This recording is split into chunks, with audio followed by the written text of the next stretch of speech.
Alright, salut tout le monde, bienvenue dans un nouvel épisode Au-delà des façades avec Yannick Goulet. Aujourd'hui, j'ai la chance de recevoir Cédric Bergeron. En fait, j'ai passé sur son podcast, maintenant il vient sur le mien. Je pense que c'est ça l'entraide. Puis je suis super content de le recevoir parce que c'est un être humain que j'apprécie réellement. Juste vous dire, on manque de temps pour réussir à se parler avant, après. Ça s'engage, puis c'est tellement le fun de jaser avec ça, mais c'est ça. Bienvenue sur le podcast. Hein? Merci, mon chum. Content de te voir, man. Yes, moi avec, super content. C'est tellement facile, en fait, je dirais. C'est, la connexion s'est faite dès le premier échange au podcast au parloir. Puis là, Ouais. aujourd'hui, ben, c'est la continuité des choses. Je pense que toi et moi, on pourrait escalader en discussion longtemps. Ouais, puis tu sais, c'est drôle parce que tu sais, on fait ça là, aujourd'hui, la journée qu'on tourne. Ton podcast est sorti il y a une semaine Ouais, sur YouTube gratuitement. J'invite le monde, s'ils ne l'ont pas écouté, à vraiment écouter ton épisode qui est. Puis, tu sais, moi, je reçois beaucoup de reproches sur mon podcast que souvent, je coupe les gens, puis je parle beaucoup, je prends beaucoup de place, puis je suis un gars qui prend de la place dans la vie. Puis il y a du monde qui m'ont mentionné, qui ont trouvé ça freakant parce que dans ton épisode, à la fin, je parle plus. non, non, ça t'avait. Je parle plus. Ouais, Puis ouais. c'est ça, puis c'est fou parce que tu es une des personnes qui est venue le plus me trigger, tu sais, parce que tu me parlais de choses, puis tu sais, dans le fond, je réalisais des choses. À t'écouter parler, je réalisais des choses.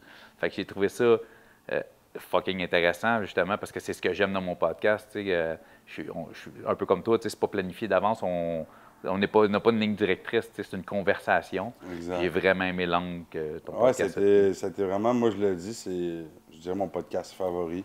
Où est-ce que je me suis vraiment mis à découvert. Puis non, j'ai reçu tellement de commentaires reliés à ce podcast-là depuis. Je suis super content.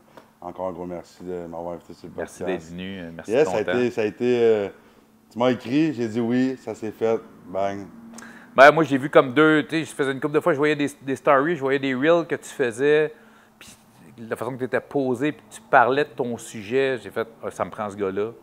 Puis j'étais super content que tu aies accepté, puis ça a donné un fort épisode, je Ben oui, pense. puis je suis super content. Moi, aujourd'hui, te recevoir sur mon podcast, c'est un cadeau parce que en ayant eu la chance d'aller sur ton podcast, j'ai pu me mettre vulnérable, parler de mon histoire.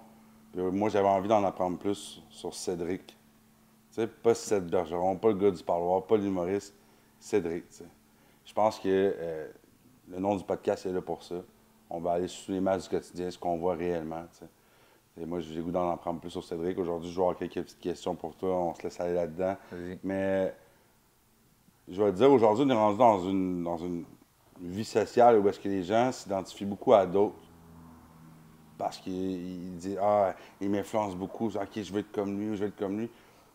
Puis je me dis que si les gens ont accès à cette vulnérabilité-là des personnalités, ils vont pouvoir s'identifier à ça puis pas se sentir tout seul. Encore plus, pas juste à la façade, Exactement. à ce qu'on projette. Exact. Fait que c'est pour ça que mon nom est au-delà des façades, puis ça porte bien son nom, ça suit qui je suis dans ma ligne directrice. Yes, fait que c'est ça. Pour l'introduction de où est-ce qu'on se connaît, ben c'est ça. On s'est connus sur le podcast, au parloir, par les réseaux sociaux. Puis depuis, ben, je vois toutes les choses passer. Je te vois aller faire des choses d'humour. Je te vois, tu sais, je trouve ça cool. Je prends des nouvelles, on jase. C'est super le fun. Ouais, on se donne toujours Ah oui, ben oui, un mais petit moi, what's-up quand il y a des choses qui exact. pop, là, tu sais. Moi, je pense que normalement, mais pas normalement, mais dans un podcast, quand les choses sont faites de la bonne manière, il y a un lien qui se crée. Puis je me rouvre même plus qu'avec des simples amis avec qui je me suis ouvert avant, tu sais. Fait que le lien émotionnel, il est là. Fait que veux pas, il y a un attachement qui se fait. Très Parce d'accord. que je pense pas que c'est la quantité de temps qui compte, mais la qualité du temps qui est donné. Puis parfois, mais c'est pour ça qu'il y a des gens qu'on rencontre sur notre chemin, puis on a l'impression de les connaître depuis tellement longtemps parce que c'est si facile à faire. Puis je pense que c'est ce qui s'est passé entre depuis moi, tu sais. Fait que, J'aurais pas dit mieux, mon chum. ah oui, 100%. Ced, si tu aurais trois qualités à me donner de toi, ça serait lesquelles? Ah, c'est bon, c'est une affaire qui est dure à dire, hein, des qualités. Moi, on dirait que Non, mais j'aurais une liste de défauts longue, mais qualité, je te dirais la générosité, autant sur l'aspect financier, mais sur l'aspect tu sais, personnel. Tu sais, je suis un gars qui va aider. Tu sais, si j'en ai, j'en donne. Tu sais, que ce soit de mon temps, que ce soit de mon argent, que ce soit de mes plateformes. Tu sais, je veux dire, tu sais, tantôt, ton premier épisode vient de sortir. Tu sais, la première chose, je vais le partager. sais, ça, c'est une affaire pour moi, donner, tu sais, la période des fêtes. Je sais que c'est classique donner dans les fêtes, mais tu sais, je pense que c'est là que les gens ont besoin il y a du monde qui ont besoin de se release le cerveau un peu des tracas de tous les jours. Fait que j'essaie d'aider des gens dans cette situation-là.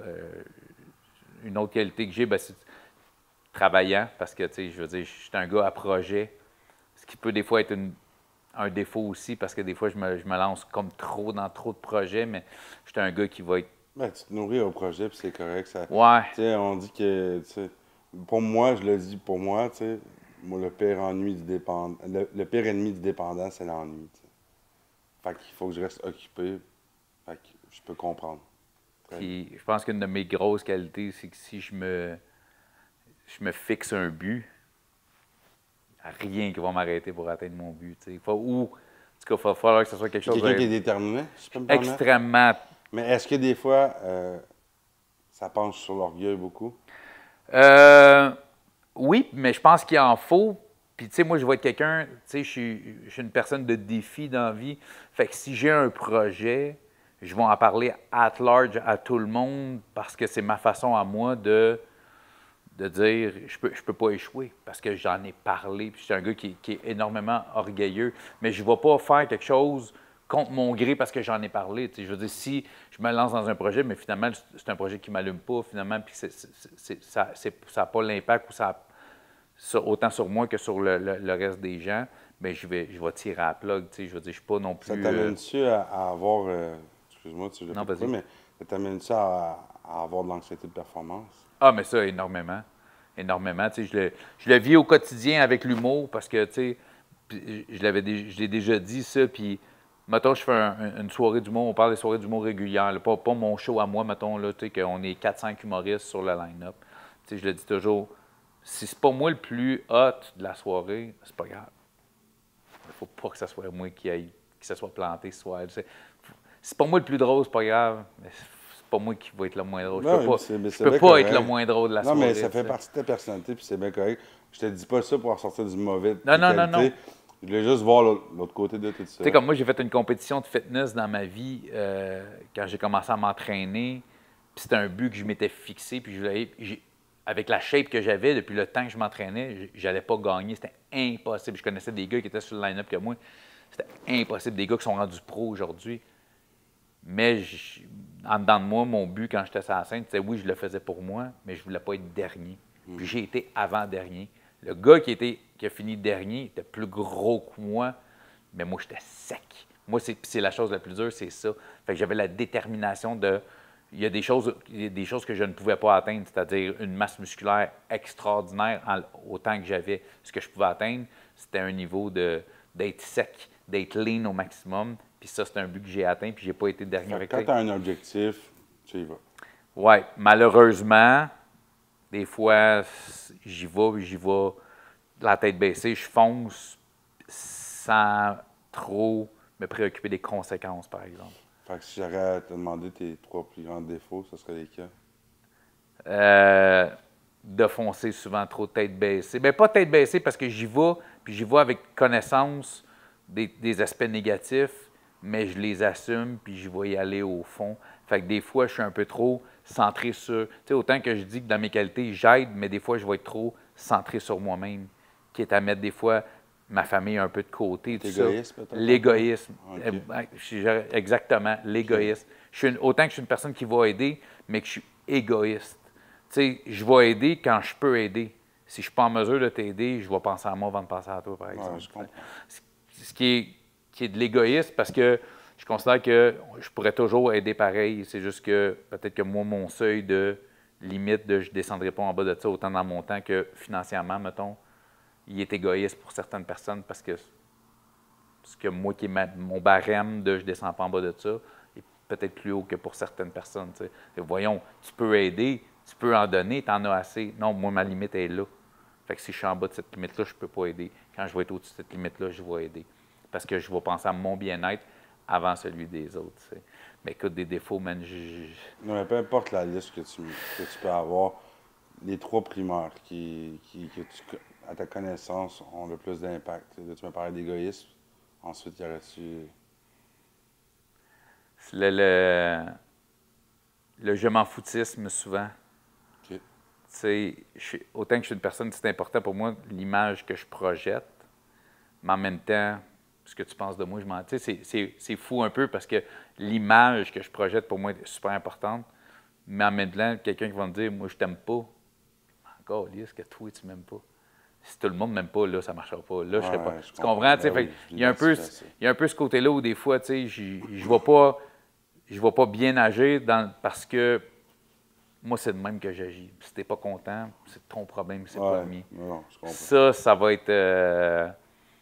va être quelque chose. Mais tu sais, ça va beaucoup tourner alentour de l'égoïste, alentour du selfish. Okay, l'égoïste, le je m'en foutisse, puis... Mais tu sais, c'est le côté... ce que moi, je pense qui peut être un défaut, c'est l'over-protection de mes proches. Le côté noir. De ton aspect de protection. Si ma femme, elle me dit qu'elle est à la maison à 8 heures, il est 8h05, elle n'est pas arrivée, je suis pas en crise. Je suis pas. Fait qu'aujourd'hui, on parle d'insécurité. Beaucoup. Non, mais c'est que je ne vais pas être en crise après. Genre, hey, t'es où? Qu'est-ce que tu fais? C'est juste que si tu es supposé être à la maison à 8 heures, il est 8h05, tu as eu un accident. OK, tu vas anticiper beaucoup. C'est négatif. Okay. C'est tout le temps. C'est pas, il y avait du trafic. Elle est morte dans un accident. OK. Si mes filles on va se promener en vélo. Es-tu beaucoup blanc ou noir dans la vie?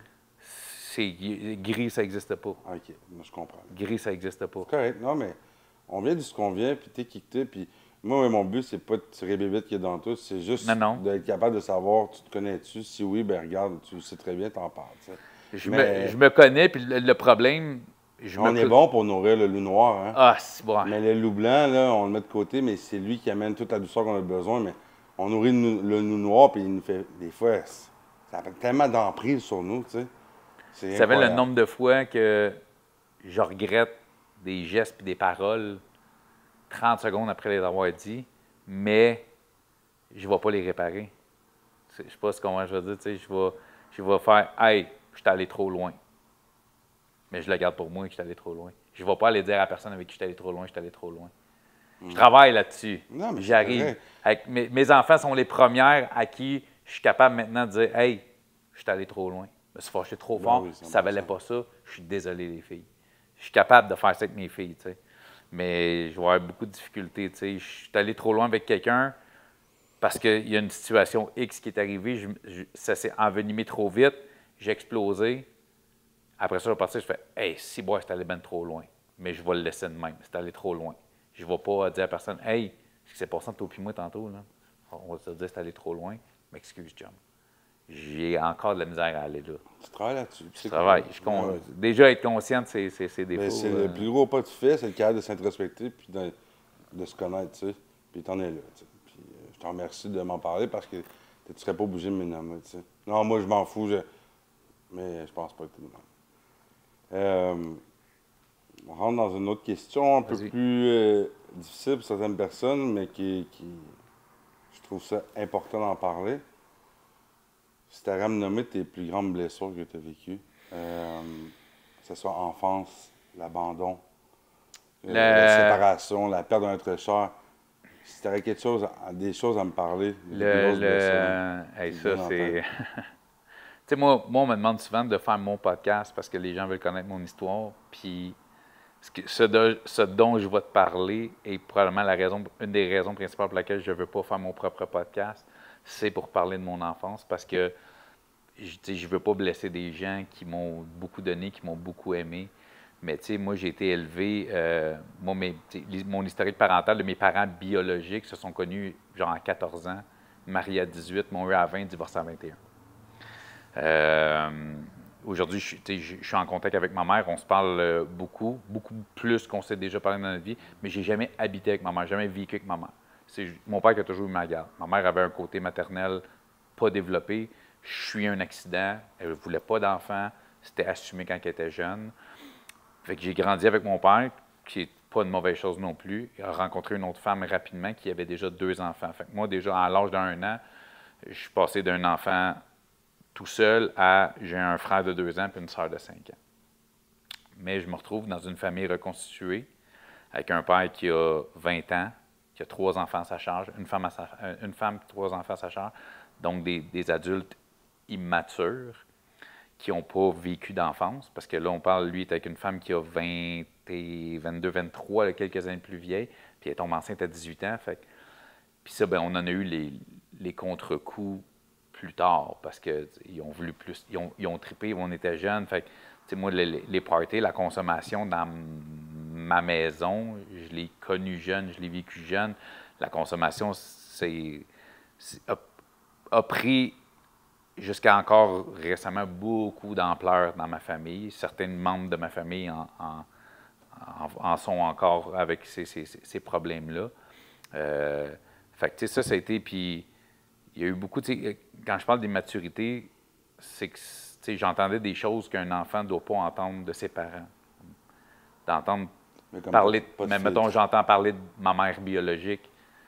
Je veux dire, moi, j'ai des enfants aujourd'hui, puis je peux pas, même si je suis avec ma femme encore aujourd'hui, mais si je suis avec ma femme, je ne me verrais pas dire des choses à mes filles sur ma femme que moi, j'ai entendues sur ma mère. Que ce soit vrai ou pas, un enfant n'a pas... Fait que moi, je me sentais toujours tiraillé entre...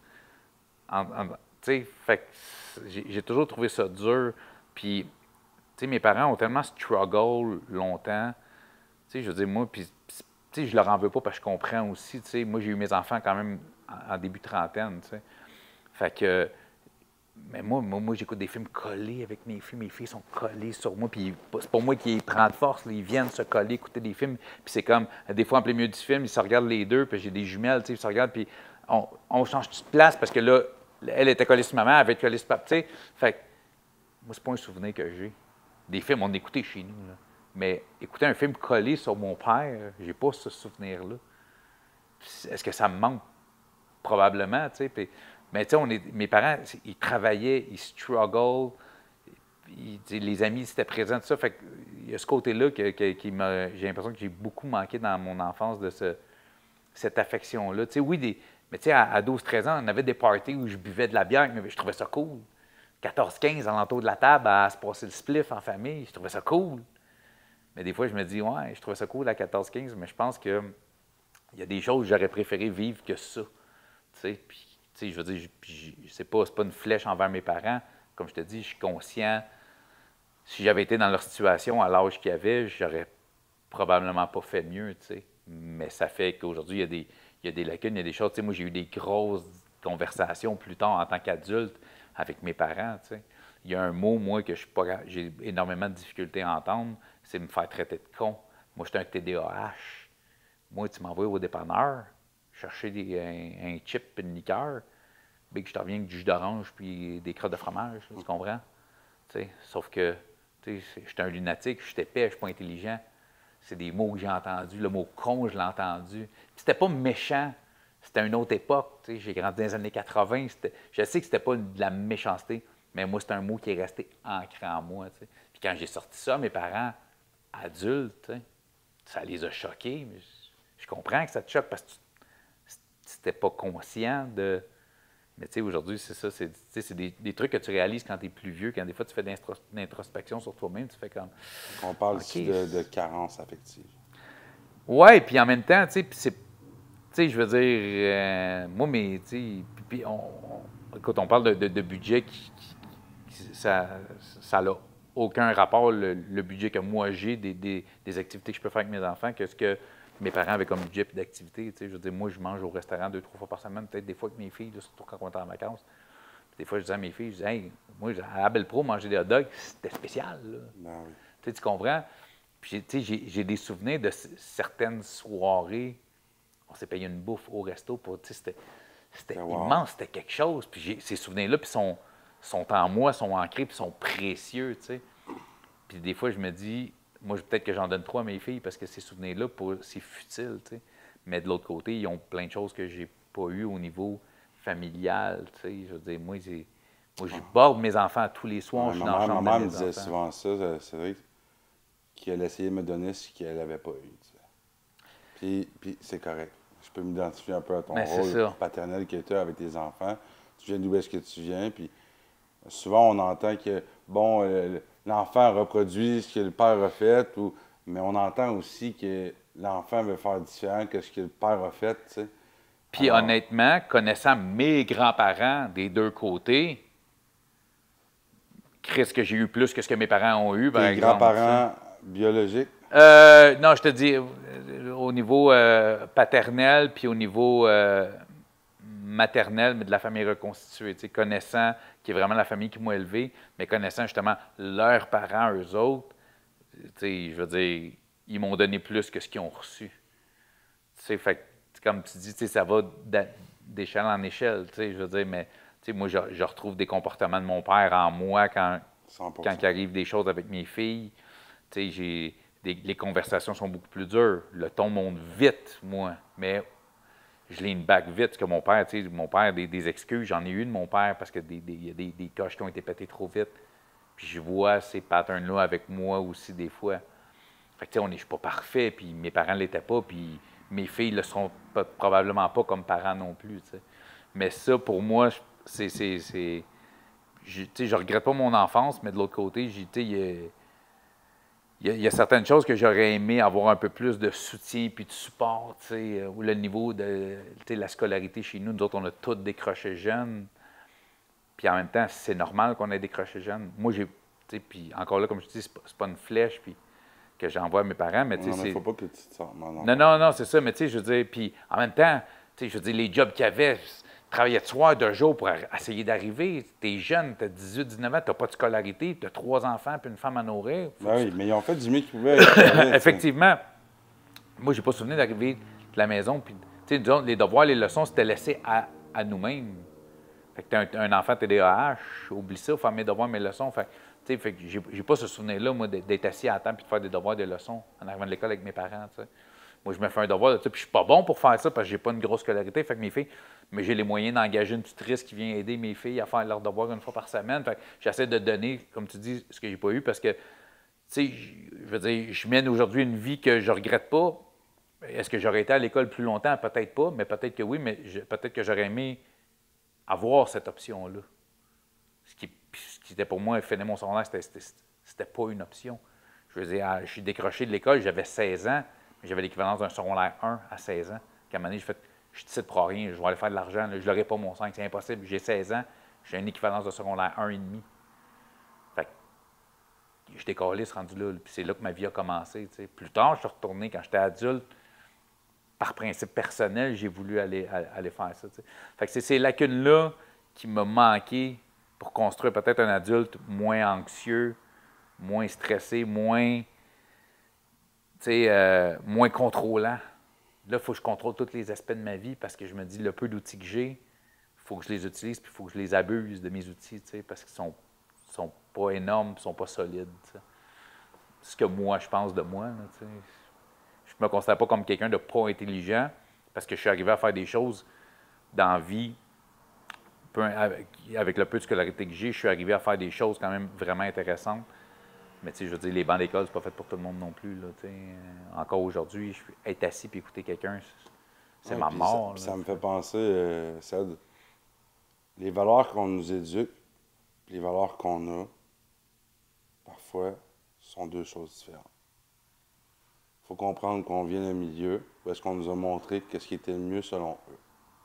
Toi, tu fais ce que tu as à faire avec ça. Puis ensuite, tu arrives dans la jungle, tu apprends à ta manière, puis tu décides de conserver ce que tu as envie de conserver. C'est ça. Puis d'adopter des choses que tu n'avais pas avant. Ça définit qui tu es aujourd'hui. T'sais. Mais de l'autre côté, j'ai la politesse. Moi, il n'y a pas violence. Moi, j'ai pas été battu, j'ai pas été frappé. Là.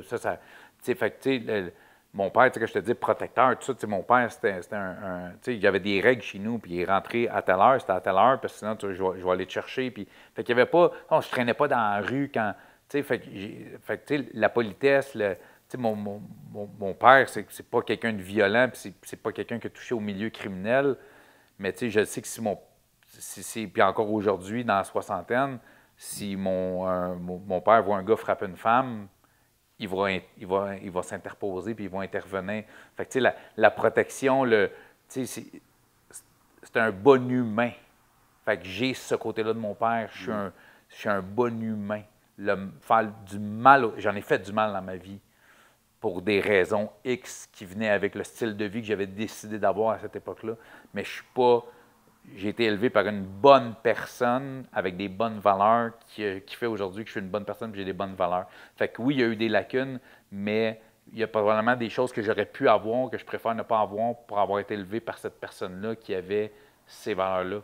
Parce que j'en connais du monde, là, ils en ont eu de l'amour, puis ils en ont eu des études, puis ils étaient poussés, puis il y avait un suivi école, mais qui ont été élevés avec des valeurs de marde parce que leurs parents avaient des valeurs de marde à la base, tu sais. Moi, il n'y a pas de racisme dans ma famille. Il y a pas, j'ai pas été inculqué avec des valeurs comme ça. Fait que, tu as du monde, ouais, je t'en donne de l'amour, mais tu inculques des valeurs de merde. Fait que, c'est comme, c'est deux poids, deux mesures, là, tu sais. Fait que, en même temps, je suis content d'avoir été élevé avec ces valeurs-là. Tu sais, mon père, je peux l'appeler demain matin, j'ai un problème, puis il va être là. Puis aujourd'hui, tu es en ta relation avec eux? Comment Ah, ça se passe? c'est ça, super belle Exact. relation. Le temps fait bien les choses. Oui, non, non. Puis, tu sais, mon père, on travaille des fois ensemble. Tu sais, j'ai de l'immobilier, puis, tu sais, mon père, il vient toujours prêt à venir m'aider. Puis, tu sais, ensemble, on a nos deux cerveaux quand on travaille ensemble. Nous autres, c'est complètement fou. On a chacun nos. Tu as la chance de pouvoir aller, comment je peux dire ça, de faire les choses différemment. Tu sais, on dit souvent que le temps fait bien les choses. Oui, tu es rendu à un certain âge, mais tu peux te permettre de vivre ces moments-là que tu n'as peut-être pas eu avant, Effectivement. aujourd'hui. Fait que, dans la lignée de tout ça, ce que je comprends, c'est que quand je te parlais de blessure, il y a eu une blessure au niveau familial qui s'est faite en toi quand tu étais plus jeune. Ouais. Mais aujourd'hui, en étant dans l'action avec lui et avec elle, bien, il y a de la réparation qui se fait. Oui, vraiment. Parce qu'on dit souvent que les choses se réparent, tu sais. Une phrase que j'aime bien, que je répète tout le temps, pour que pardon ait lieu, il faut que offense cesse. Qui est une très belle phrase, effectivement. Ce que je veux dire, c'est que ça te permet de pouvoir vivre des bons moments parce que, justement, vous faites les choses différemment, puis aujourd'hui, mais les souvenirs que tu vas avoir, ça va être sûr que tu as passé de qualité dans les derniers temps, tu sais. Puis ce que je trouve cool aujourd'hui, c'est que pendant longtemps, à partir du moment où on s'est quitté, tu sais, la famille, tu sais, je veux dire, moi, j'ai été le dernier, je suis le plus jeune, j'ai été le dernier à quitter, puis j'ai quitté à 17 ans le nid familial. Mais pendant longtemps, les réunions tournaient autour de la consommation. Les réunions de famille, c'était des parties, c'était des powwows, tout le monde était défoncé. C'était ça. Longtemps, ça a été ça. Fait que là, c'était des je t'aime, mais des je t'aime de pacter tête, là, tu sais. Puis aujourd'hui, quand j'ai mes réunions de famille, on est content, on se le dit, on est content de se voir, on s'aime, puis c'est des hugs de personnes qui sont contentes de. Pas des hugs de je suis pacté, je suis inhibité, puis je t'aime. Oui, c'était des vrais je t'aime, mais là, les je t'aime, puis l'affection qui est donnée quand on est ensemble, c'est une affection vraie qui n'est pas offerte par de la substance, tu sais, dans le sens que c'est pas parce que ton cerveau, tu n'as plus d'inhibition, que tu es capable de me serrer dans tes bras et de te dire que tu m'aimes. C'est juste parce que tu le penses, tu le sens, puis ça te tente de me le dire. Tu sais. Fait que ça, je trouve que c'est une belle chose, tu sais, parce que longtemps, ça a été ça, tu sais, mes réunions de famille. Tu sais. Fait que je trouve ça cool aujourd'hui que ça soit plus ça. Tu sais. Je parle de ça parce que je sais que dans ton podcast, c'est beaucoup. Puis moi, ça a été. Tu sais, puis c'est pour ça que je te dis tantôt, je ne sais pas où est-ce qu'on va aller parce que, tu sais, moi, je ne bois pas aujourd'hui, je ne consomme plus aucune drogue, je ne joue pas au casino. J'ai jamais eu de problème de consommation Ça, je vais y venir tantôt, d'alcool, de ouais. drogue et de jeu. Parce que, et puis je suis chanceux, parce que j'ai tout pour avoir ces problèmes-là. C'est juste que c'est des problèmes que je suis conscient, c'est des problèmes dans lesquels je peux tomber, mais mon cerveau est assez fort. C'est des problèmes dans lesquels, c'est tous des problèmes que j'ai eus. J'ai eu des problèmes de consommation, de drogue, d'alcool et de jeu, mais qui se sont terminés vite parce que je suis capable de faire non. Ah, mais c'est sûr que je m'en viens là-dessus tantôt, c'est ça. On va y aller parce que c'est ça. Mais... Je fais partie des personnes chanceuses qui est capable de dire non, mais qui est capable de s'y tenir. Ce qui est une des choses les plus dures de la consommation, c'est la volonté. Et ça, mon gars, j'en ai pour Mais tout à l'heure, on parlait personnes. de tes forces qui est la détermination, mais la volonté d'y arriver. Tu sais. La volonté, chez moi, est quasi inébranlable. Je te dis pas, elle n'est pas parfaite, Mais ça, c'est... C'est quelque chose de solide et d'ancré dans Parce toi. que je suis déjà rentré au casino en disant on va s'amuser à soir, puis je suis sorti du casino en disant Christ que j'ai pas eu de fun. Puis je suis sorti en disant hey, on prend un verre à soir avec des chums, puis le lendemain, hey, je m'excuse les boys. Tu comprends? T'sais? Moi, j'ai vendu de la drogue dans ma vie. Fait que la drogue a été accessible. Fait que j'en ai eu des soirées où fait hey, j'étais supposé de faire 1000 à soir, je suis 1000 en dessous. Fait que j'ai ça en moi. Mais j'ai la chance qu'après une soirée, j'étais supposé de faire 1000 aujourd'hui, puis je suis arrivé à moins 1000. OK, ben demain, je vais être à plus 2000, puis tabarnak, la paille, elle va être fucking loin de mon nez, là, pendant une nasty de bout. Mais je suis capable. Mais je me dis pas j'arrête, parce que je sais que je vais en refaire. À un moment donné, je vais en refaire, parce que j'aime ça. Fait que je vais en refaire. Mais je ne vais pas en refaire un peu. Je vais en refaire. Je vais retomber à moins 1000 ce soir-là, je vais en refaire. Mais je suis capable de le faire une fois aux 3 mois, puis d'arrêter. C'est ça, je pense qu'il y a un avantage que j'ai. Fait que j'ai les comportements, mais on dirait qu'il y a une voûte dans mon cerveau que je suis capable de fermer, qui n'est pas toujours facile. Aujourd'hui, je dis tout le temps aux gens que je ne bois plus. C'est pas vrai. Ça peut m'arriver, il fait beau, il fait chaud, je vais me prendre une bonne blanche avec un fond de jus d'orange, j'adore ça. Je vais en prendre une. Je suis capable d'en prendre une aujourd'hui. Puis si je n'étais pas capable d'en prendre une, j'en prendrais pas une. Mais je suis capable de le faire. J'ai la chance d'être capable de le faire. Oui, puis c'est correct, tu sais. Mais je ne vais pas au casino, parce que ça, Ouais. je sais que je ne suis pas capable de le faire. 100%. Tu comprends? Il y a des limites, il y a certaines choses sur lesquelles je peux aller, puis je ne peux pas aller. Puis je ne suis pas un exemple, je ne sais pas pourquoi j'ai ça dans moi. Puis j'ai tout pour ne pas être capable de faire ça. J'ai mes antécédents familiales, tout, les problèmes psychologiques que j'ai. Fait que j'ai tout le package pour être un consommateur, j'ai tout le package pour être un addict. Puis on dirait que j'ai cette petite clé-là, cette voûte-là que... Non, mais je pense que, tu sais, puis c'est ça, je vais y revenir tantôt aussi, là, mais je pense que tu es conscient que tu as des comportements d'un dépendant. Ben, tu es à un moment de ta vie où est-ce que tu veux quand même avoir le contrôle. Fait Mais ça dépend sur quoi. mais oui. Mais par rapport aux substances que tu peux nommer, moi, il y a déjà longtemps que la substance a pris le contrôle sur moi. Mm-hmm. Moi, si je me redis, je vais juste aller boire une bière, je vais me vendre l'idée rien qu'une, mais je le sais que tant qu'en boire une, m'en boire une deuxième. Puis après une deuxième, ben, je vais coller le pusher. Après coller le pusher, ben, je sais quand ça commence, mais je sais jamais quand ça arrête. Ça, c'est de me connaître. T'sais. Toi, tu te connais, moi, je me connais. C'est ça. Tu comptes. Mais je reste indépendant. Dernièrement, j'entendais quelqu'un qui me disait, moi, je suis content, depuis que j'ai arrêté de consommer, je suis plus dépendant. T'sais. Je disais, t'es dépendant ou tu ne l'es pas, tu sais. Puis quand tu l'es, mais c'est pour la vie. Parce que tant que tu en restes conscient, mais tu fais pas juste ça va trop bien, c'est correct, je peux. Ça va pas bien. Non, tu te rappelles d'où est-ce que tu viens, tu sais. Puis je pense que tu en es conscient. Mais tu sais, puis comme je te dis, il y a des choses avec lesquelles, tu sais, je peux aller au casino, mais avec 100 pièces dans mes poches puis aucune carte. Je pourrais y aller, tu sais. Je ne vais pas perdre ma maison si je vais avec mes cartes. Mais je me dis, je vais aller m'amuser pour 100 pièces. Je peux facilement dépenser 2000. Ce qui ne va pas me ruiner, mais le lendemain, on va faire tabarnak. J'avais pas 2000 à passer au casino, tu sais. Mais de l'autre chose, je ne ferai plus jamais un cycle de stéroïdes de ma vie, par exemple. Parce que ça, j'ai pas la force. Si je recommence à me piquer aux stéroïdes, j'aime trop ce que ça me fait. Parce que je te disais, ce que je projette, l'image que je projette. Puis, tu sais, moi, j'ai commencé à m'entraîner tard, puis je suis tombé rapidement dans les stéroïdes. Et j'ai accroché, puis ça a été extrêmement dur. C'était mon plus gros décrochage, ça a été là-dessus. Ça a été la chose que j'ai trouvé le plus dur à arrêter, plus que la cigarette, plus que le weed, plus que l'alcool, plus que, tu sais. Puis ça, aujourd'hui, je sais, je peux pas faire, je vais me faire juste un petit cycle de 3 mois. C'est clair que je pars minimum 6 mois. C'est la folie, man. Puis après ça, c'est d'essayer de repartir. Puis là, ça va faire 2 mois que, OK, ouais, là, ça fait 2 mois, je prends. Ça fait 2 mois, je suis off. Fait que, tu sais, il y a des choses sur lesquelles je sais que je peux aller, il y a des choses sur lesquelles je sais que je ne peux pas aller.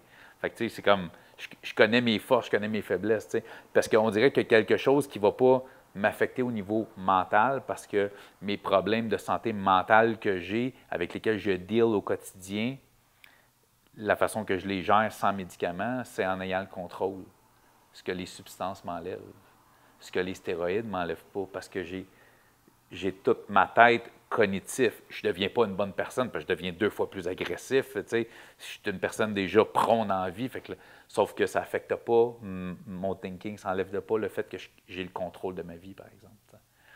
Fait que c'est pour ça que ça, c'est une chose qui est dangereuse. Si je vais au casino, j'ai le contrôle de ma vie pareil. Tu sais. Je contrôle le 2000$ que je vais retirer, puis il ne va pas m'affecter parce que j'ai toujours le contrôle de crisser mon camp du casino. Sur les substances, je peux prendre une bière, mais je ne me rendrai pas en état d'ébriété, parce que je sais qui je deviens en état d'ébriété. Ouais, mais et là, je me contrôle tu te connais, plus. c'est C'est bien ça. correct. Puis, juste pour faire un peu de pouce sur ce que tu m'as parlé tout à l'heure au niveau familial, ça, on parlait d'une première blessure qui est au niveau familial, mais s'il y aurait autre chose comme blessures qui font partie de toi, que tu serais prêt à parler, y aurait-tu autre chose? Que ça soit, comme je te dis, la perte Ouais. d'un ami, ça soit n'importe quoi. Je peux Il y a te du monde dire, qui, comme je disais l'autre jour, là, il y a du monde qui vont perdre leur chien, qui vont être blessés à vie. Il y a du monde qui vont perdre leur meilleur ami, puis ça va leur avoir fait de quoi, mais aujourd'hui, ils vont cheminer, tu sais. On ne peut pas quantifier la souffrance, on peut juste qualifier ça de souffrant. Tu sais.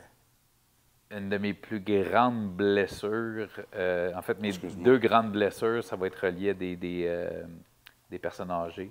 Ma première grosse blessure, c'est Denise Bergeron, qui est ma grand-mère paternelle. Parce que quand mon père s'est séparé avec ma mère biologique, mon père est allé vivre quelques mois chez mes grands-parents. Moi, j'étais bébé, je ne suis pas conscient de ça. Tu sais. OK. Mais ça a fait que ma grand-mère a développé un attachement parce qu'elle elle s'est occupée de moi bébé pendant plusieurs mois. Là. Mon père travaillait, fait que c'était comme ma maman. Là. Quand tu es bébé d'1 an, tu as besoin 24 heures sur 24 d'attention. Et c'est cette femme-là qui m'a donné cette attention-là. Fait que ça, elle, envers moi, a créé un lien très fort, contrairement à toutes mes autres cousins, cousines, dont tous ces petits-enfants. Fait que Comme on en parlait sur le podcast, c'est ma grand-mère que j'étais son bébé. Là. c'est ça. Ah Moi, ouais, j'étais on the top, puis quand j'étais malade, j'étais un enfant toujours malade, la fièvre, des crises de fièvre, j'étais les grippes, j'étais tout le temps plus malade, malade tout le temps, puis j'allais chez ma grand-mère. Et chez ma grand-mère, c'était moi. C'était moi. Le centre de l'univers, c'était moi. C'était pas dans la maison parce que j'avais un grand frère qui était tannant, j'avais une grande sœur qui était encore plus tannante, qui prenait énormément de temps et d'énergie à mes parents, de chicanes, de discussions, de conversations, fait qu'eux autres, ils bouffaient énormément de temps et d'énergie à mes parents. Puis c'est dur à croire quand on me connaît, mais je suis le moins pire des 3. Fait que j'ai pas eu, mon frère et ma soeur avaient beaucoup d'attention pour des mauvaises raisons. Fait que moi, je n'avais plus d'attention parce que j'étais le plus tranquille des 3. Fait que les autres avaient beaucoup d'attention sur le fait qu'ils faisaient des affaires wrong. T'sais. Fait que quand j'allais chez ma grand-mère, j'étais le centre d'attention. Puis elle est décédée, j'étais adolescent et ça a été une perte énorme. Encore aujourd'hui, j'y pense rarement à cette femme-là parce que ça me fait extrêmement mal de penser à cette femme-là. T'sais. Fait que ça a été en plus, qui était la première personne que je connaissais qui décédait. Je n'avais jamais connu de décès. Ouais. Fait que c'est le premier décès. Puis ça a été énorme comme décès. Fait que pour moi, ça a été la perte d'une bouée sur laquelle je savais que je pouvais. Moi, j'aurais pu me sauver à 3 heures du matin. C'est là que j'aurais été. Je ne l'ai jamais fait. Mais même quand j'étais jeune, je savais que si ça pétait chez nous, si mes parents se séparaient, moi, je ne me posais pas. C'est sûr que je m'en allais chez ma grand-mère. C'était pas. Puis, c'était sûr que mon frère et ma soeur n'y allaient pas. Parce que c'était ma grand-mère paternelle. Parce que mon frère et ma soeur, jeunes, eux autres, quand mon père est arrivé dans leur vie, mon frère avait 2 ans, ma soeur 5 ans, eux autres n'avaient pas de contact avec leur père à cette époque-là. Fait que mon père, c'est devenu leur père. C'était plus mon père, c'était le père de tout le monde, tu comprends? Mais j'avais cet attachement. Tu sais, mes grands-parents n'avaient pas ce lien-là avec eux autres, par exemple. T'sais. Même si, en apparence, oui, mais on l'a toujours, ça se sentait que le lien n'était pas le même avec moi qu'avec mon frère et ma soeur. Fait que pour moi, j'étais spécial quand c'était cette femme-là. Fait que quand j'ai perdu cette femme-là, ça a été pour moi une bouée qui était un safe space pour moi, ma grand-mère. Puis quand je dis un safe space, pas nécessairement chez eux, quand elle était là. Ma grand-mère, j'ai souvenir d'avoir fait des leçons, des devoirs avec ma grand-mère parce qu'elle était là quand j'arrivais de l'école. Je comprends. Pas souvent, mais j'ai ce souvenir-là de cette. Un bel aspect maternel. Tu sais, j'allais à mon école secondaire, c'est drôle parce qu'elle habitait à côté de mon école secondaire, puis moi, j'habitais pas à côté de mon école secondaire. J'allais en autobus, mais j'allais souvent dîner chez eux. Ben oui. Il y avait un petit 5 en dessous du napperon, toujours. Ah, Tu comprends? Fait que quand j'ai perdu. Puis, tu sais, c'est poche quand je pense à ça aujourd'hui parce qu'elle me donnait un petit 5 pour, tu sais, gâte-toi. Puis moi, j'y allais parce que mon 5, j'allais fumer un pétard avec ce 5-là. Peu importe les raisons, tu as réussi à avoir du temps de qualité. Mais oui, je comprends. T'inquiète pas, moi, les 5 piastres du dépanneur, c'était pas pour m'acheter des chips et des peanuts. C'est ça, tu sais. Puis ce que je trouve, tu sais, puis on parle de décès, puis on parle de blessure. Puis c'est une l'autre blessure que j'ai eue, c'est pas sur le coup. J'ai perdu mon grand-père maternel, biologique. J'avais 17 ou 18 ans. C'est un monsieur qui était tellement fin, mais que j'ai pas connu, avec qui j'ai jamais eu la chance d'avoir une conversation. Puis dernièrement, j'ai parlé avec un de mes cousins plus vieux que moi, tu sais, qui lui a eu la chance, parce que quand mon grand-père est décédé, lui était début vingtaine, puis lui a eu la chance d'avoir des discussions d'homme avec cet homme-là. Puis je parle souvent de lui avec ma mère, mais pour moi, c'est un grand-père, tu sais.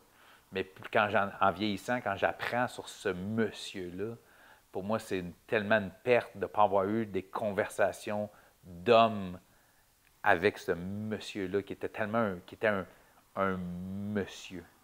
Un monsieur qui costard 3 pièces samedi, sans faire des commissions. Un monsieur. Oui, je comprends ce que tu veux dire. Respectueux et respecté, là. Jamais un mot plus haut que l'autre, jamais de criage, jamais un homme droit, respecté, respectable. Puis j'aurais tellement aimé converser avec cet homme-là qui devait avoir un vécu extraordinaire. Puis moi, j'ai adopté mes filles, puis lui a adopté ma mère. Ma mère biologique, c'est une femme qui a été adoptée, tu sais. Fait que c'est tellement quelque chose que j'aurais aimé partager avec cet homme-là quand moi, je l'ai vécu.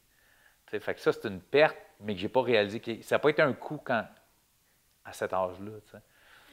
Parce que c'était juste mon grand-père, puis j'avais 17, 18 ans, 19 ans, whatever. Fait que, mais c'est aujourd'hui, ça, c'est une perte qui, pour moi, est comme...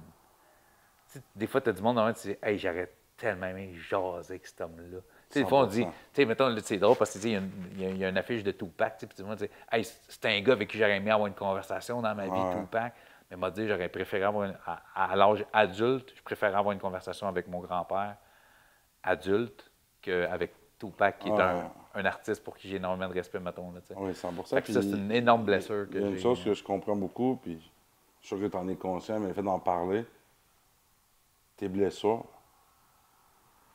proviennent aujourd'hui de ta plus grande force, qui est l'aspect familial.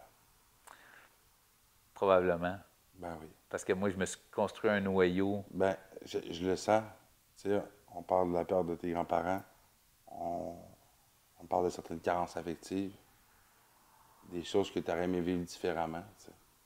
Et aujourd'hui, tu as pris ça et tu l'as reviré de bord. Fait que ça te permet de cheminer à travers ce que tu as vécu, tu sais, en offrant ça à tes enfants, en étant un bon chum pour ta blonde. Puis, tu sais, quand... Loin d'être parfait, on va se le dire. Non, j'ai pas parlé de perfection, on parle aussi d'être bon, tu sais. Je suis sûr qu'elle a été bonne pour toi, mais je suis sûr que tu es bon pour elle aussi, tu sais. Non, on est dans un support, je pense, un pour l'autre. Puis, tu sais, quand tu parles de mes filles, tu sais, moi, aujourd'hui, moi, si tu me dis, tu sais, parle-moi de ta famille, je ne parlerai pas de mon frère, je ne parlerai pas de ma soeur, je ne parlerai pas de mes parents, tu sais. Pour moi, ma famille, on est 4. Ben oui. Les jumelles. Ma femme, on est 4. Ça, c'est ma famille, c'est mon noyau, c'est ce que j'ai créé, c'est ce que je vais protéger avant n'importe quoi d'autre. Oui, 100%. Puis c'est tout. Comme je te dis, c'est pas parfait. Je vis pas dans une maison avec une petite clôture blanche avec un labrador, là, puis je vis pas la vie, mais on a un beau noyau familial, puis je protège ça, je chéris ça, mais il y a souvent des moments, c'est souvent quand je suis pas avec eux autres que je pense à des choses que je devrais dire puis faire quand je suis avec eux autres. J'étais un gars qui a beaucoup de difficultés à vivre le moment présent dans la vie, là, tu sais. Fait que des fois, je suis comme, on dirait que le moment présent, c'est trop. Je suis un papa, il y a de la discipline, il y a une routine, il y a ci. Puis là, des fois, je suis tout seul, puis là, je pense à des moments que mes filles, je fais, hey, ce moment-là, je l'ai pas profité de ce moment-là. J'aurais dû profiter de ce moment-là. Puis la prochaine fois, je vais vivre ce moment-là. Mais je le vis pas ce moment-là parce que quand je retombe dans ce pattern-là, je fais, là, ces routines, là, c'est, tu sais, le papa embarque, le gars qu'il faut que ça soit drette, carré. Faut que, tu sais, fait que c'est ça. C'est pour ça que je te dis, il n'y a pas de perfection, mais écoute, on fait. Mais aussi, faut que tu te crées patience. Ah ben ça, man. Ah ben ça. Non, je t'agace, mais c'est ce que j'entends aussi dans ce que tu me dis. Je pense qu'il faut que. Faut que je me laisse du lousse, faut que je Ben, laisse du lousse au monde alentour de moi. mais déjà, présentement, je pense que dans ta vie, là, on se parle aujourd'hui, on est lundi. Tu es dans un moment où est-ce qu'il y a eu beaucoup d'accumulation, beaucoup de choses aussi. Fait que, je te répète, oublie pas de te crisser patience. C'est important. Parce que tu en es totalement conscient. L'action que tu peux poser là-dessus, que je peux peut-être voir, tu sais, c'est de te crisser patience. Puis à chaque fois que je parle puis j'en aide un autre, ben je me parle puis je m'aide. Parce que moi aussi, c'est plus difficile, tu sais. Je me crisse pas assez patience. Parce que quand j'ai l'impression de perdre le contrôle, j'ai l'impression même qu'il est en train de m'essouffler, puis quand je m'essouffle, et que c'est souffrant. T'sais. Puis t'as de la misère à prendre, t'as de la misère à contrôler quand t'es essoufflé. Ah oui. C'est pour ça que je suis là, puis je pense souvent que j'aime ça, apprécier le coucher de soleil, limite. L'importance de s'arrêter des fois, puis de regarder ce qu'on a, tu sais, puis de réavancer. J'en parlais dans une capsule dernièrement, la règle des 4 R. Reculer, respirer, réfléchir, réagir. Puis ensuite, tu recommences. Pas les inverser. T'sais. Pas être dans la réaction toujours. T'sais. Prendre un temps, prendre un peu de recul, faire comme hey, ça va bien, là. Je peux-tu bien me crisser patience? Mais c'est normal aussi, tu sais. Il y a une place quelque part dans toi aussi qui veut être capable de maintenir tout ça parce que tu sais d'où tu viens. T'sais.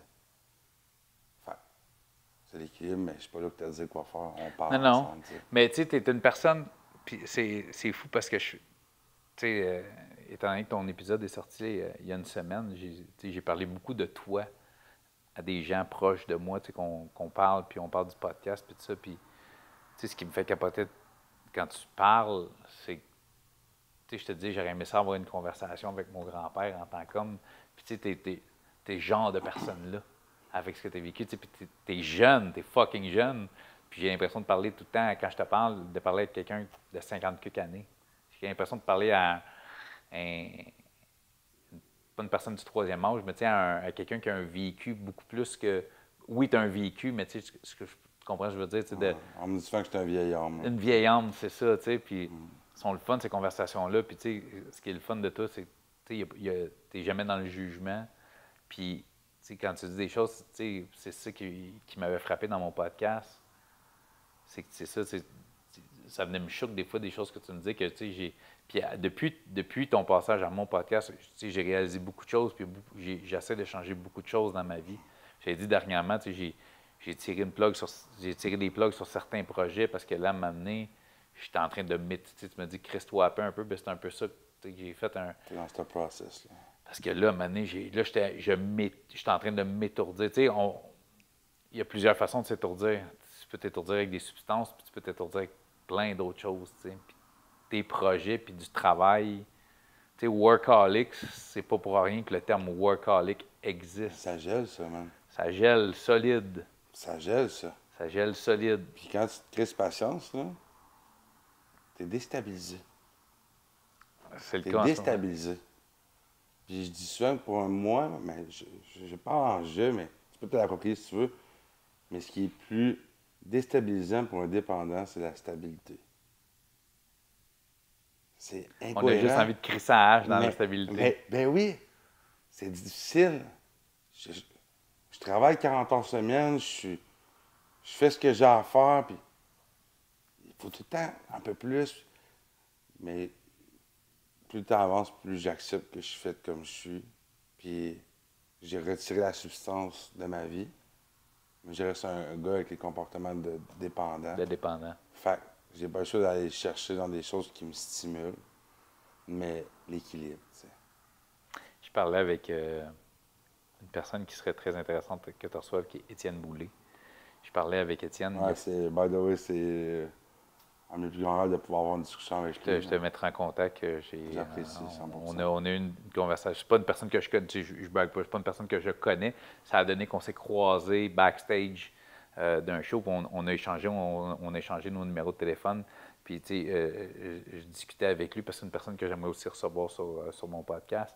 Puis, je discutais avec lui, puis c'est qu'il dit, tu sais, justement, il a enlevé la consommation, mais il y a un côté noir en lui. Puis ce côté noir-là, il faut qu'il le nourrisse. T'sais. Puis là, en ce moment, ben, c'est le cigare. Il fait comme. Il s'est fait un cigare là, je suis comme. Parce qu'il faut qu'il y ait un petit truc destructeur. Sans que ce soit trop. Sans que ça scrape sa vie. T'sais, parce qu'on a tout ce petit côté noir-là. Puis des fois, on le nourrit avec des affaires. Là, c'est ça, comme je te dis, moi, là, ça a été ci, puis c'était ça. Puis là, je me suis étourdi dans un cycle de projets. Puis la manée, j'étais comme là, je dis oui à tout. Puis là, j'ai fait wow.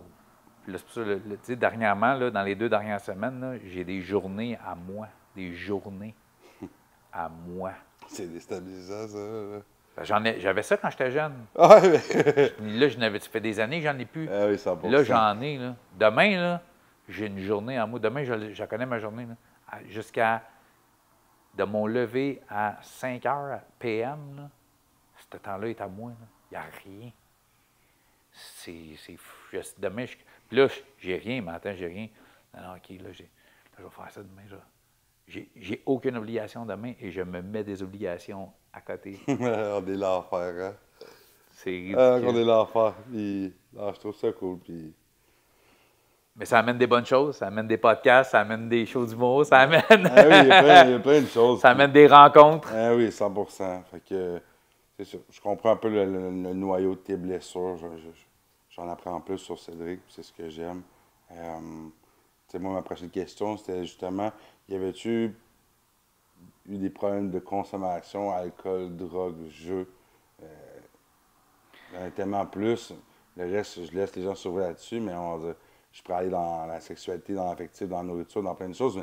Mais ce que j'ai compris, c'est que ta plus grande dépendance, le plus gros plaisir que tu as eu, ça a été les stéroïdes. Non, non, je ne vais pas dire plaisir. C'est juste que dans les dernières années, c'était la chose que j'ai eu de la misère à décrocher, contrairement aux autres. Mais tu sais, j'ai été. Tu sais, moi, j'ai commencé à consommer fucking jeune. Tu sais, à 12 ans, j'ai commencé à consommer. Tu sais, j'ai été un weed addict. J'ai été un wake and bake de la mi de mon adolescence jusqu'à début vingtaine. Tu sais, j'ai eu une été de mescaline parce que c'était là, c'était accessible, puis je pouvais, puis j'avais rien d'autre à faire, fait que je le faisais. Mais comme je te dis, c'est que j'ai la chance à m'amener. Après un été, je me suis regardé, je fais « Ah! » En me voyant dans le miroir, j'ai eu peur de moi. J'ai fait « Non, faut que OK, j'ai de l'air de ça, à cause de ça, je barre ça. J'y arrive, tu sais. Mais si j'ai pas un déclic, tu sais, je veux dire, moi, je peux partir, là, j'ai eu des époques, là, tu sais, la poule louer des chambres d'hôtel, puis les danseuses, puis des parties, puis, tu sais, 3 jours. Mais après 3 jours, j'arrêtais, mais parce que je voyais que j'avais de l'air après 3 jours, là, OK. Fait que j'étais chanceux parce que j'étais capable d'arrêter après 3 jours. Mais un mois plus tard, ces 3 jours-là, il repartait. Des fois, il pouvait être 4 jours. Des fois, il pouvait être 2 jours. Tu comprends, tu sais? Fait Puis à un moment donné, bien, là, il y a eu l'alcool qui est comme quand tu commences à... Parce que l'alcool m'a commencé avec l'âge des bars. J'étais pas... Étant donné que j'étais un poteux, mescaline, fait que j'étais très porté vers la drogue parce que la drogue était pas chère et était accessible dans mon secteur où j'ai grandi. J'ai grandi à Longueuil, fait que c'était accessible. Puis mon frère plus vieux, c'était facile, il y en avait. Mon frère, c'était mon pusher. Fait que, peu importe ce que je voulais, mon frère l'avait, fait que c'était facile. Puis l'alcool, bien, ça a commencé. Fait Dans les bars, mais je suis un gars que j'ai jamais eu une haute tolérance à l'alcool. Et fort heureusement, mon cerveau, ça n'a jamais donné mon cerveau, n'a jamais fait le criche trop. Parce que les gars avec qui je me tenais, je ne me tenais pas avec des gars. Quand je tombais à 18-19 ans, le monde avec qui j'ai commencé à clubber, c'était pas mes chums de consommation d'adolescence. Moi, il y a eu une brisure à 17 ans entre mes vieux chums du secondaire puis les gars que je considère qui sont encore des chums aujourd'hui, qui sont encore dans ma vie. Tous mes chums du secondaire, les gars avec qui j'ai consommé jeunes, sont plus dans ma vie. Puis la chance que j'ai eue, ça a été ça parce que quand j'ai commencé à boire, il n'y a pas eu le déclic de quand je suis trop chaud, si je fais de la poudre, je peux continuer à boire. Parce que je n'étais pas avec des consommateurs de drogue. Fait que ça, je ne l'ai pas eu, ça. Je l'ai découvert plus tard, mais ce n'est pas un pattern dans lequel j'ai embarqué puis j'ai été chanceux. Parce que si j'avais commencé à 18-19 ans puis j'étais encore avec mes chums du secondaire, ça, c'est un déclic. Ça aurait été un cercle. Étant donné que je ne suis pas une personne qui a une forte tolérance à l'alcool, fait que moi, j'arrêtais de boire vite parce que je tombais sous rapidement. Sauf que si j'avais découvert à cet âge-là que la poudre et l'alcool ont rarement été ce qui n'est pas le cas de tout le monde, on va se dire. Là. En général, c'est pas mal un mix qui vient assez puissant. Fait que j'ai eu cette chance-là. Fait que quand je faisais de la poudre, je faisais de la poudre. Quand je buvais, je buvais. Oui, je comprends. Puis aujourd'hui, peu importe ce qu'il y en a, ça ne me regarde pas, mais on va dire, je pense que tu réussis à maintenir et à faire ce que tu as à faire. Ouais. Mais tu sais, c'est parce que la poudre, je le sais ce que ça me fait. Fait que mais t'as-tu quand même un cycle? Genre, autant de temps, ça décolle, après ça, j'en reviens. Les cycles mentaux sont là, mais je tombe pas dedans. C'est genre, j'ai des moments où là, je peux pas prendre un verre en ce moment. C'est pas une bonne période. Là, je ne ferais pas un cycle en ce moment, c'est pas une bonne période. Le weed, ça me manque. C'est une des choses qui me manque le plus. Là. Puis j'ai réessayé. Mon corps le refuse. C'est une substance que mon corps refuse littéralement. J'en suis incapable. Puis ça me manque. Mais il y a des moments de ma vie où je le ferais pareil, même si mon corps dirait non, Christ, tu es en état de panique, tu ne files pas bien quand tu fais ça, c'est pas grave. Je continuerai. Puis j'ai des cycles mentaux qui sont là. Fait que mais j'ai cet avantage-là de me connaître puis d'avoir tellement peur de tout ça. Je pense, mon gros avantage, je te dis, j'ai une clé, mais je pense que cette clé-là, c'est la clé de la peur. De connaître les effets que ça a sur ma vie, sur ma personnalité, sur le monde autour de moi. Je pense que la peur de ce que je deviens, ce que je pourrais devenir, est plus forte que l'envie de dire je pense qu'aujourd'hui, je serais capable de, tu sais, faire de la poudre, là, ça me manque pas de faire de la poudre. C'est pas une affaire, je fais pas des fois comme, il me semble, là, si j'aimerais ça me sentir la gueule, là, demain. C'est pas quelque chose qui me manque. Sauf que je le sais, aujourd'hui, l'humain que je suis, l'adulte que je suis, si j'y vais, ça va être dégueulasse. Mais c'est pas quelque chose que j'ai aimé assez pour avoir ce manque. Le weed, oui, ça, je te dis, le weed me manque parce que c'est quelque chose que j'ai tellement aimé. Ça me manque. Ça, des fois, je fais, hey, me semble, le bencher devant ma télé, défoncé à ne pas être capable de me lever. C'est que ça me manque. Mais je ne suis pas capable. La poudre ne me manque pas. Fait que ce manque-là, tu vas le combler de quelle façon? Le gym, la job, mes enfants, je trouve... Plein de belles choses, ça. C'est ce que j'essaie de faire. C'est ce que j'aime entendre. Puis à toutes les personnes qui entendent le podcast aujourd'hui, son expérience, sa vision, ses moyens. Puis on entend les bienfaits, mais l'importance de rester occupé, puis de faire des choses qui sont bien pour soi, ça peut prendre la place que la substance avait. T'sais. Fait que dans ton message, moi j'entends que c'est possible de pouvoir avoir du plaisir sans consommer. Clairement. Puis ce que je trouve dur aujourd'hui, c'est d'avoir du plaisir sans consommer, mais être entouré de gens qui ne sont pas capables d'avoir du plaisir sans consommer, puis qui deviennent... Moi, entouré de monde chaud, j'ai pas de fun. Oui, non, 100%. Moi, j'ai pas de fun pantoute.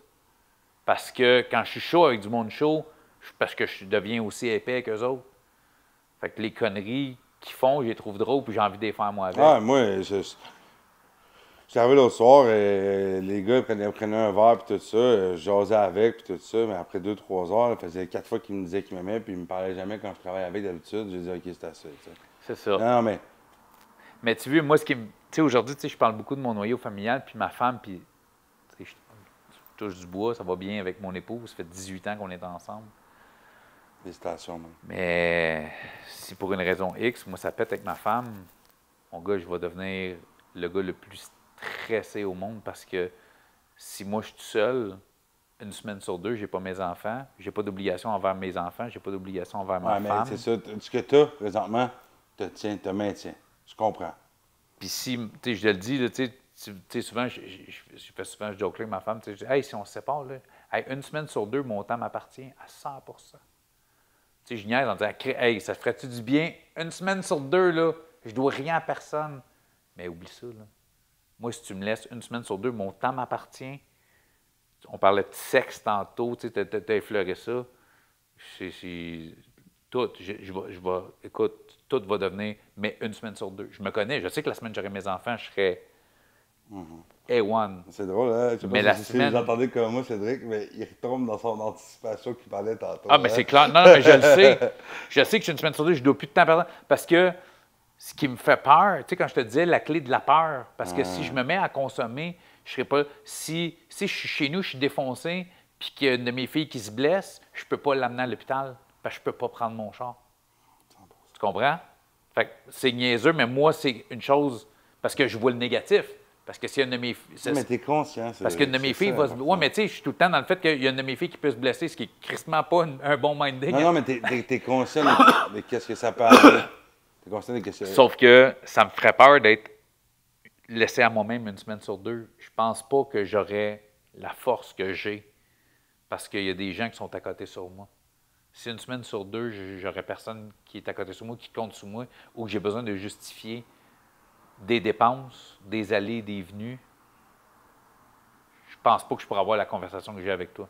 Parce que je serais une personne en consommation, ce serait le cul reviendrait, mais pas d'une bonne. C'est pas que le cul n'est pas une bonne chose dans la vie, mais tu sais, je sais que moi, ça serait pas ça deviendrait vite malsain. Probablement que la dope, là où c'est sûr que j'essaierais de refumer. C'est sûr que Tu serais plus propice à tout ça. je ferais des shows d'humour loin, je ferais l'aller-retour, puis peut-être, oh, crée, j'ai de la misère à me tenir réveillé. Oh, je sais qu'un café, ça sera pas. Non, Parce que, mais que j'arrive chez nous, si je suis défoncé, puis je chapote, puis je dors pas de la nuit, personne ne va le savoir. Le paraître, ce que je projette. Ouais. Si personne ne le sait que je me défonce, je peux continuer à dire au monde que je me défonce pas. Mais si j'arrive chez nous défoncé, moi, à soir, je décide, puis j'arrive chez nous, ma femme, elle va savoir que je me suis défoncé. Tu comprends? 100%. Même si j'ai pas, mais j'ai ça en moi. Mais vu que je dois des choses, puis je pourrais pas perdre le respect de ma femme, perdre le respect de mes filles, c'est la petite clé, je pense, qui me permet. Puis tu sais, c'est fou, parce que c'est en te le disant, puis c'est dans ton podcast là que je suis en train de le réaliser. Autant de dire que des fois, hey, une semaine sur deux, mon temps m'appartiendrait, ça serait-tu malade? Puis je suis en train de réaliser que non, man, ça serait dégueulasse. Je serais pas un bel humain une semaine sur deux, man. Asti que ça serait pas beau. Ça me fait capoter de réaliser ça dans ton calice de podcast, mon chum. Ouais, c'est fou, là. Mais c'est correct, parce que la façade, c'est un face-à-face avec toi-même, tu sais. Tu me parles de le paraître, mais là, tu parles de ton être. Tu sais. C'est lui le plus important, tu sais. Prendre soin de Cédric, tu sais. Si tu prends soin de Cédric, tu peux continuer de prendre soin de ton noyau, tu sais. Puis ce qui est fou, c'est que j'ai l'impression que je penserais, si ça arriverait, cette situation-là, d'une semaine sur deux, je suis sûr que je penserais prendre soin de moi en faisant ça. Ah, là, je pense à moi. Ouais. Ça, c'est ton ego. Là, je pense à là, gars. Ouais, mais dans ton ego, tu Et là, je vais me défoncer. Je ne serais pas capable de me lever de mon sofa tellement je vais être défoncé. Je le fais pour moi. Ça me fait du bien à moi. Tu sais, je penserais à me prendre soin de moi, puis ça serait... Puis tu sais, je me connais. Une semaine sur deux, je serais correct. Jusqu'à temps que... Ah, mais là, c'est une journée sur la semaine de mes filles. C'est pas grave, une journée. Puis jusqu'à temps, je me rendrai où? Qu'est-ce que j'ai pas envie de le découvrir? Puis j'espère que je le découvrirai jamais. Exactement. Ced, t'aurais à me nommer ta plus belle réussite? j'ai envie de dire mes filles, mais en même temps, non, parce que ben, le fait que je les ai adoptées, c'est pas moi qui les ai faites, puis je ne considère pas, même si tu fais des enfants, sont pas ta réussite. Mes enfants sont leur propre réussite. C'est, je pense, c'est d'être l'homme que je suis versus l'homme que je pense que j'aurais dû devenir. OK, parfait. Je pense que c'est ça ma plus grande réussite. OK, parfait. Puis, petite parenthèse, tes deux filles sont adoptées, c'est ça, tu Ouais. m'as dit? OK. Ouais. Ouais, j'ai adopté au Québec 2 petites Québécoises. J'ai passé par la DPJ, famille d'accueil pendant 5 ans. À quel âge sont arrivées? Mes filles, je les ai eues dans ma vie à 7 semaines. Sont nées le 24 octobre. Ils sont restés à l'hôpital pendant 7 semaines parce qu'ils sont nés prématurés. Et la journée qu'ils ont eu leur congé de l'hôpital, c'est moi qui les ai sortis de l'hôpital, ils sont rentrés chez nous. Wow. À partir de ce moment-là, j'ai été famille d'accueil pour ces 2 jeunes filles-là. À l'âge d'environ 1 an et demi, j'ai eu ce qu'on appelle un placement à majorité. Ouais. C'est-à-dire que j'étais famille d'accueil pour eux autres jusqu'à leurs 18 ans. Et un peu avant l'âge de 5 ans, on a eu une adoption. Fait que légalement parlant, c'est comme si ma femme m'avait accouché. Ils portent mon nom de famille, tout ça. La DPJ ne peut rien avoir dans nos vies. C'est, si la DPJ récupère mes enfants, ça va être comme ils peuvent récupérer les enfants de n'importe qui parce qu'il y aurait un signalement. Pas parce qu'on a adopté, ça aurait, légalement parlant, c'est comme si c'est moi et ma femme qui les avait faites biologiquement. Depuis, fait que là, ils vont avoir 11 ans en octobre. Fait que ça, c'est une des plus dures épreuves que j'ai eues dans ma vie, c'est d'apprendre que je ne pourrais pas avoir d'enfant. Une des plus belles choses qui m'est arrivée dans ma vie, c'est de ne pas pouvoir avoir d'enfant. Parce que si j'avais pu faire des enfants, j'aurais des enfants, mais j'aurais pas ces 2 filles-là. Qui sont. Rien n'arrive pour rien. C'est tellement c'est les 2 enfants que ça prenait dans ma vie. Ces 2 enfants qui ont. Écoute, on dirait que mon cerveau il est coupé en 2, puis qui en ont chacun la moitié. Des fois, ça me fait peur quand je les regarde, parce que je me vois quand j'étais jeune. C'est pour ça que je m'efforce de leur donner des outils que moi, j'ai pas eus, en espérant qu'ils deviennent les humains qui ont envie de devenir, les adultes qui ont envie de devenir. Et, moi, Quel beau cadeau. Moi, je suis devenu l'adulte. Je ne suis pas devenu l'adulte que je voulais devenir, mais comme je te disais tantôt, je pense qu'une de mes plus grandes réussites, c'est d'être devenu l'adulte que je suis, parce que je pense pas que c'est l'adulte que j'aurais dû devenir. Ou, en tout cas, j'ai passé par des chemins pas toujours faciles, mais je pense que j'aurais dû passer par des chemins beaucoup plus difficiles. Puis je pense que j'ai le cerveau, j'ai une mentalité qui a fait que j'ai fait des choix dans la vie que j'ai regrettés. J'ai fait des choix dans la vie que je regrette vraiment pas, qui ont fait que j'ai aujourd'hui la vie que j'ai, puis que je suis l'homme que je suis, qui est loin d'être parfait, mais qui me convient au quotidien. Si tu aurais à me dire un objectif que tu as à court terme, moyen terme présentement, que ce soit dans. Écoute, je sais que ton podcast au parloir, je sais que tu es dans l'humour, j'ai vu passer des choses dernièrement un peu. C'était ton dernier passage un show d'humour. Gang Show? Yes, Gang Show. Ouais. Mais juste parce que ça vient de me popper, là. Ouais. Mais un objectif à court terme, moyen terme, là, que tu aurais. Bien, si je vais sur le professionnel, là, je travaille à sortir mon premier one-man show d'humour. J'ai autoproduit que je vais me promener cet automne avec. Je le rode là, tranquillement. Là, à partir du mois de septembre, je vais me promener un peu partout à travers le Québec. Fait que ça qui est un projet que je caresse, qui est un rêve de petit cul. À l'âge de 12 ans, moi, en finissant de 6e année, plus tard, quand je vais être grand, je vais être humoriste. C'est ce que j'ai écrit quand j'avais 12 ans. Puis c'est à 37 ans que je me suis lancé dans l'univers de l'humour. Puis sinon, sur le plan personnel, c'est le lâcher-prise, puis d'être plus cool. D'être plus doux avec toi. D'être plus doux avec moi puis avec les gens autour de moi aussi. Mais en étant avec toi, ça va se refléter avec les autres. Ça. Fait que d'essayer de prendre du temps, d'optimiser mon temps en mettant un peu plus de qualité puis un peu moins de travail, de prendre plus de temps pour moi et ma famille, puis d'être plus présent quand je suis là. Être présent physiquement, c'est une chose, être présent à 100%. Fait que c'est là-dessus que je veux travailler. Parfait. D'être un peu plus, de vivre le moment présent puis d'être là quand je suis là. Pas juste physiquement. Puis de continuer mon podcast, puis de donner de la place, un peu comme tu fais, de donner de la place à des gens qui n'ont pas toujours un micro, tu sais, puis d'expliquer leur histoire. Tu sais, mon podcast, on en a parlé un peu, mais tu sais, tourne beaucoup autour du milieu carcéral, puis de continuer de démontrer aux gens que peu importe ce que tu as fait, peu importe le passé que tu as, un geste, ça ne te définit pas pour le restant de tes jours. La réhabilitation est possible, la réinsertion est possible. Que tu sois une victime ou un agresseur. Puis quand je parle d'agresseur, je ne parle pas nécessairement sexuel, mais qu'on parle de crime, agresseur de la société. Quand tu commets un crime, tu agresses la société ou tu agresses une personne ou whatever. Mais que tu as été une victime ou que tu as été un agresseur, ça ne te définit pas comme personne, puis ça ne te définit pas pour le restant de tes jours, qui est beaucoup le but de mon podcast. C'est ce que tu projettes, ben oui, 100%. Je vous invite à aller écouter ça. By the way, Cédric Bergeron, podcast au parloir, disponible sur toutes les plateformes. J'ai passé là, comme on a dit tantôt. Qui est un de mes épisodes coup de cœur encore aujourd'hui, épisode 31. Yes. Parfait. Puis, j'aimerais que tu me dises, c'est la dernière de mes questions. Vas-y. Ton plus grand rêve, Cédric, ce serait quoi? Que mes filles deviennent des humaines heureuses. C'est même pas pour moi. J'ai atteint mes rêves. Mes rêves sont atteints dans la vie. Oui, il y a des choses que j'aimerais atteindre, mais c'est pas des rêves inatteignables. Tu sais, je constate qu'il y a une différence entre des buts et des rêves. J'ai des buts que je veux atteindre, mais honnêtement, j'ai atteint les rêves ce que je voulais dans la vie, je l'ai, je pense.